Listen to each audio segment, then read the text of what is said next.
기영 선생님, 처음에는 저희 남편의 상태를 인정하기 너무 힘들었어요. 하지만 지금 돌이켜보면 그 사실을 일찍 받아들인 덕분에 남편과 가족들이 정말 소중한 시간을 보낼 수 있어 감사했습니다. 모든 것을 다 얘기하고 모든 것을 다 들었어요. 그래서 후회가 없습니다. 여러분, 사랑하는 이의 마지막이 다가오고 있다는 신호를 알아차렸다면 두려워하지 마세요. 대신 남은 시간을 가장 소중하게 쓸 수 있는 기회로 만드셔야 합니다. 노인 5명 중 4명은 생애 마지막 해에 특별한 변화를 보이지만 대부분의 가족들은 이를 단순한 노화 현상으로 여깁니다. 가장 가까운 사람들조차 이 중요한 신호를 알아채지 못하는 경우가 많습니다. 30년 호스피스 간호사로서 수천 명의 환자와 가족을 만나며 배운 소중한 지혜를 나눕니다. 이 영상을 끝까지 보신다면 사랑하는 이의 마지막 신호를 놓치지 않고 함께하는 시간을 더 의미 있고 아름답게 만들 수 있을 것입니다. 지혜 담은 노후는 앞으로 여러분의 노후 삶의 든든한 동반자가 되어 도움이 되는 이야기를 나누고자 합니다. 영상이 도움이 되셨다면 구독과 좋아요 부탁드립니다. 안녕하세요. 30년차 호스피스 간호사 조희영입니다. 제가 지금껏 만난 수천 명의 환자분들을 통해 알게 된 5가지 신호를 말씀드리려 합니다. 이 신호들을 알게 되면 여러분은 사랑하는 사람과의 마지막 순간을 후회 없이 함께할 수 있을 거예요. 특히 3번째와 5번째 신호는 정말 중요하니 꼭 알고 기억하셔야 합니다. 이제 시작해 볼게요. 첫 번째 신호는 눈에 띄는 체중 감소입니다. 지난해 추석, 김영호 씨는 어머니를 1년 만에 만났습니다. 어머니, 살이 많이 빠지셨네요. 요새 식사는 잘하고 계세요? 어머니는 웃으며 그냥 나이 들면 다 이래 하고 대답하셨죠. 하지만 그것은 단순한 노화가 아니었습니다. 노년기의 갑작스러운 체중 감소, 특히 6개월 동안 5% 이상의 체중이 줄었다면 주의 깊게 살펴봐야 합니다. 이것은 신체가 더 이상 영양분을 효율적으로 사용하지 못한다는 신호일 수 있어요. 음식을 거부하거나 맛을 느끼지 못하거나 삼키기 어려워하는 모습이 보인다면 더욱 그렇죠. 저는 김영호 씨에게 어머니의 식사 시간을 함께 하세요. 좋아하시는 음식을 소량씩 여러 번 드시게 하고 영양가 높은 간식을 준비해 보세요. 라고 조언했습니다. 그리고 무엇보다 어머니와 식사하는 시간을 즐겁게 만들어 주세요. 그 시간이 어쩌면 가장 소중한 추억이 될 수 있으니까요. 체중 감소를 발견했다면 일단 병원을 찾아 건강 체크를 받아보는 것이 좋습니다. 그리고 무엇보다 식사 시간을 함께하며 어르신의 변화를 세심하게 살피는 것이 중요해요. 하지만 억지로 드시게 하는 것보다는 편안한 분위기에서 함께하는 시간을 소중히 여기는 것이 더 중요합니다. 자, 이제 2번째 신호에 대해 말씀드리겠습니다. 극심한 탈진과 쇠약감입니다. 이제 막 8순을 넘긴 박정희 할머니의 이야기가 떠오릅니다. 할머니의 딸 영미 씨는 우리 어머니가 원래 새벽 5시면 일어나 산책하시고 텃밭도 가꾸시고 그러셨는데 요즘엔 하루 종일 누워 계셔요.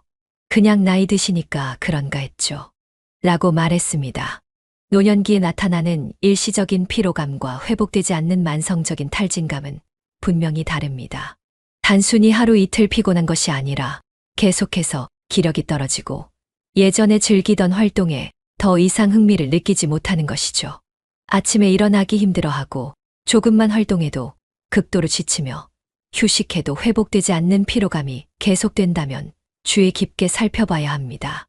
박정희 할머니처럼 평생 부지런히 살아오신 분들은 이런 변화를 인정하고 싶어 하지 않으세요. 괜찮다, 조금만 쉬면 나아질 거야 라고 말씀하시죠. 하지만 이런 쇠약감이 몇 주, 몇 달 지속된다면 더 깊은 대화가 필요합니다. 제가 영미 씨에게 조언한 것은 어머니와 함께 병원을 방문하되 그것을 검진이라는 형태로 자연스럽게 제안하라는 것이었어요. 어머니, 우리 같이 건강검진 한번 받아볼까요? 라고요. 그리고 더 중요한 것은 할머니의 일상에 작은 기쁨을 더하는 것이었습니다. 어머니가 체력적으로 힘드시더라도 정신적으로는 여전히 활기찬 삶을 원하세요. 텃밭을 직접 가꾸기 힘들다면 실내에서 작은 화분을 가꾸실 수 있게 도와드리세요. 예전에 하시던 일의 규모를 줄여서 계속할 수 있게 해드리는 거예요. 쇠약해지는 어르신을 돕는 방법 중 하나는 소소한 성취감을 느끼게 해드리는 것입니다. 예를 들어 음식 준비를 함께 하되 어르신은 앉아서 할 수 있는 간단한 일을 맡기는 것이죠. 또한 규칙적인 수면과 가벼운 운동, 그리고 적절한 영양 섭취가 중요합니다. 기억하세요. 어르신의 쇠약함을 발견했다고 해서 그것이 꼭 삶의 마지막을 의미하는 것은 아닙니다. 하지만 이런 변화를 무시하지 않고 적절히 대응한다면 삶의 질을 크게 향상시킬 수 있습니다. 그리고 만약 그것이 정말 마지막을 향한 여정의 시작이라면 우리는 그 시간을 더욱 소중하고 의미 있게 함께할 수 있을 것입니다. 어느 날 영미 씨가 저에게 전화했습니다. 선생님, 어머니랑 요즘 매일 저녁에 차 한 잔씩 마시면서 예전 이야기를 나눠요. 어머니 젊었을 때 사진첩도 함께 보고요. 어머니가 비록 몸은 많이 약해지셨지만 그 시간만큼은 눈빛이 반짝반짝 살아나세요. 이것이 바로 우리가 할 수 있는 가장 중요한 일입니다. 신체적 쇠약이 찾아오더라도 정신적으로는 풍요로운 시간을 만들어드리는 것이죠. 어쩌면 그런 소소한 행복의 순간들이 가장 값진 선물일지도 모릅니다. 여러분, 부모님이나 배우자 또는 주변의 어르신이 최근 눈에 띄게 기력이 떨어졌다면 그것을 단순히 나이 탓으로 치부하지 마세요. 그 변화에 주의를 기울이고 의학적 도움을 구하되 무엇보다 일상의 작은 기쁨을 함께 나누는 시간을 마련해 보세요. 어떤 분은 그런 시간을 가질 여유가 어디 있어? 라고 말씀하실지도 모르겠습니다. 하지만 나중에 후회하지 않으려면 지금 그 시간을 만들어야 합니다. 우리 모두 바쁘게 살지만 가장 소중한 사람들과의 시간은 언제나 우선순위가 되어야 하니까요. 이제 세 번째 신호에 대해 말씀드리겠습니다. 인지 기능의 저하와 내면으로의 후퇴입니다. 이 부분은 가족들이 가장 혼란스러워하는 변화 중 하나이기도 합니다. 지난해 저는 정석호 할아버지, 가족을 만났습니다. 평생을 교직에 몸담으셨던 78세의 할아버지였죠.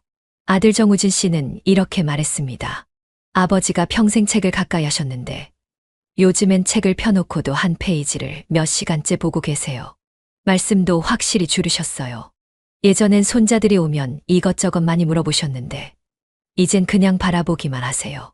인지 기능의 저하는 단순히 건망증이 심해지는 것과는 다릅니다.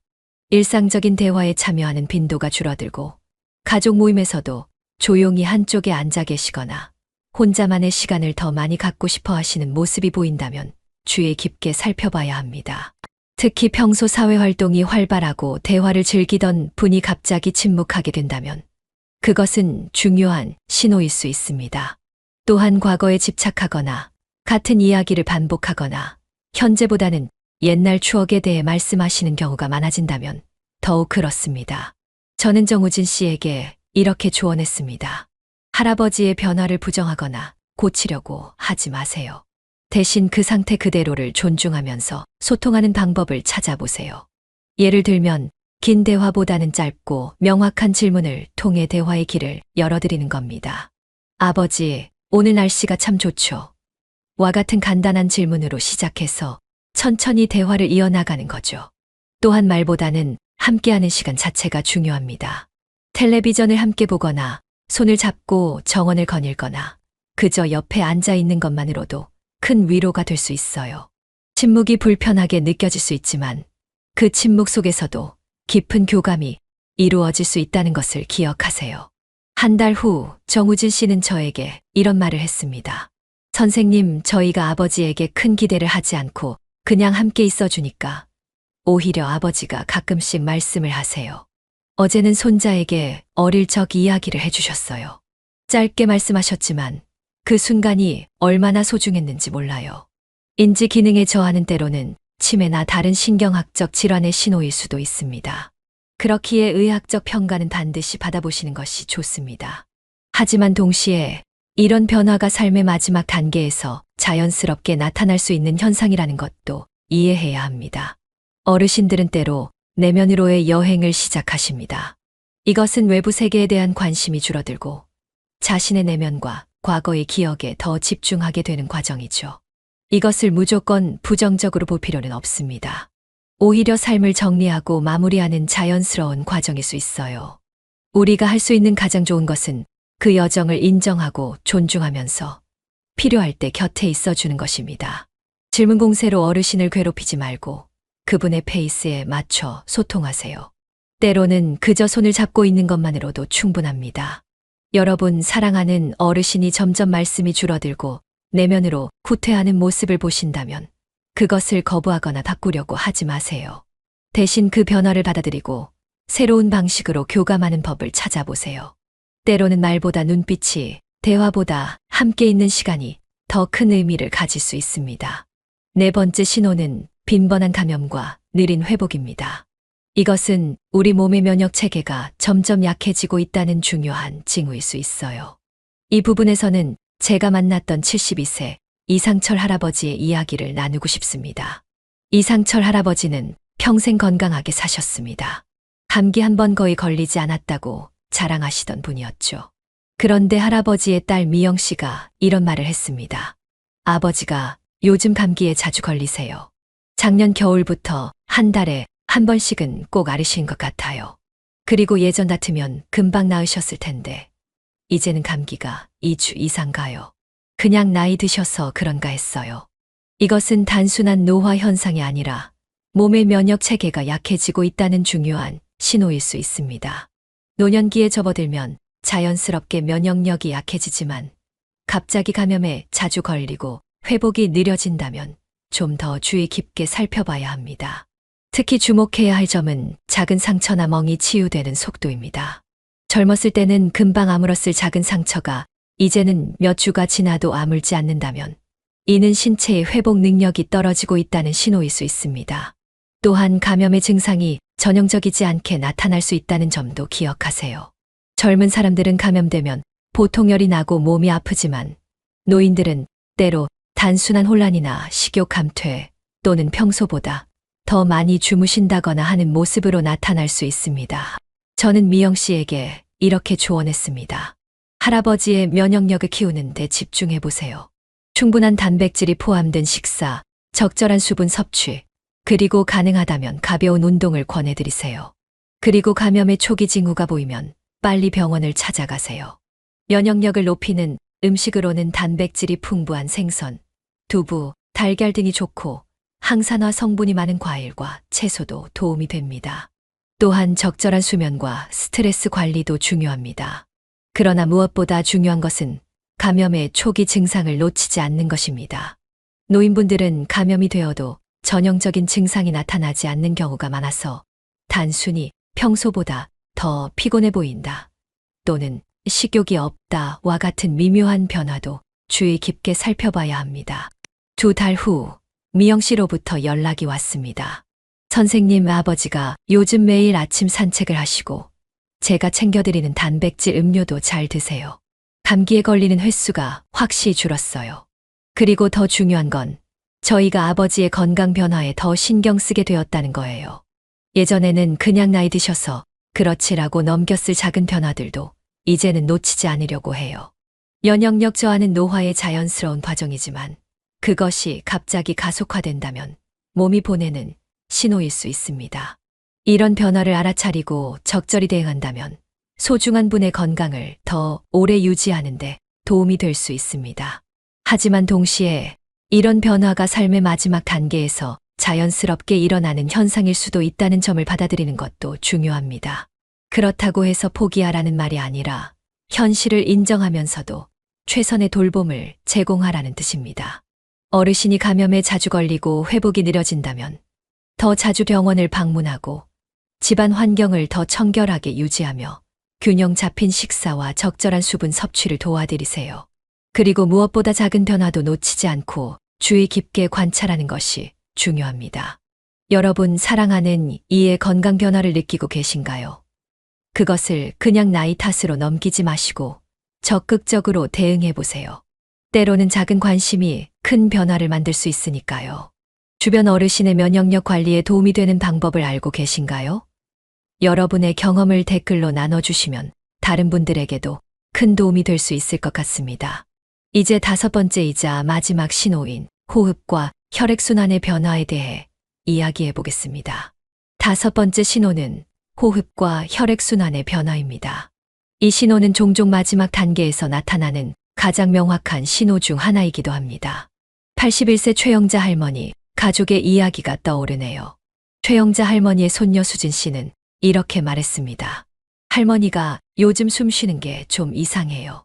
가끔 숨을 깊게 들이쉬다가 잠시 멈추고 또 계속 쉬시는 것 같아요. 밤에 자실 때 특히 그런 것 같아요. 병원에 가보자고 했는데 할머니는 괜찮다고만 하세요. 이것은 의학적으로 체인 스토크스 호흡이라고 불리는 패턴일 수 있습니다. 깊게 숨을 쉬다가 점점 얕아지고 잠시 호흡이 멈췄다가 다시 시작하는 패턴이죠. 이런 호흡 패턴의 변화는 보통 심장이나 폐 기능의 저하 또는 뇌의 호흡 조절 중추의 변화를 나타낼 수 있습니다. 또한 주목해야 할 것은 손발의 변화입니다. 손끝이나 발끝이 차가워지거나 피부색이 창백해지거나 때로는 푸르스름하게 변하는 것은 혈액순환이 약해지고 있다는 신호일 수 있습니다.